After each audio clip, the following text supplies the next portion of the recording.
দীর্ঘদিনের বাণিজ্যিক সম্পর্ক থাকলেও মার্কিন প্রেসিডেন্ট ডোনাল্ড ট্রাম্প দ্বিতীয়বার হোয়াইট হাউসে ফেরার পর যুক্তরাষ্ট্র কানাডা সম্পর্কে টানাপোড়েন দেখা দেয়। কখনো আলোচনা, আবার কখনো পাল্টাপাল্টি শুল্ক আরোপ করতে দেখা যায় দুই দেশকে। তবে আবারও ইতিবাচক দিকে এগোতে দেখা যাচ্ছে দুই দেশের বাণিজ্যিক অংশীদারিত্ব।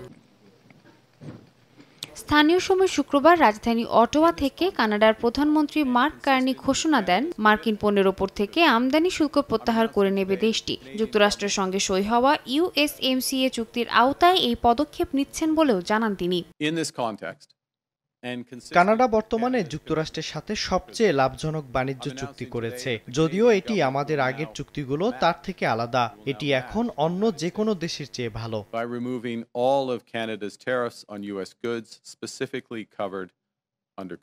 কার্নি জানান, কানাডা এখন যুক্তরাষ্ট্রের সঙ্গে বাণিজ্যে অধিকাংশ পণ্য মুক্ত বাণিজ্যের আওতায় আনছে। তবে স্টিল, অ্যালুমিনিয়াম ও গাড়ির ওপর শুল্ক অক্ষুণ্ণ থাকবে, যাতে যুক্তরাষ্ট্রের সঙ্গে আলোচনায় কৌশলগতভাবে এগোনো যায়। কার্নি ট্রাম্পের সঙ্গে বৃহস্পতিবার ফোনালাপে নিশ্চিত হয়েছেন যে শুল্ক প্রত্যাহার আলোচনাকে ত্বরান্বিত করবে।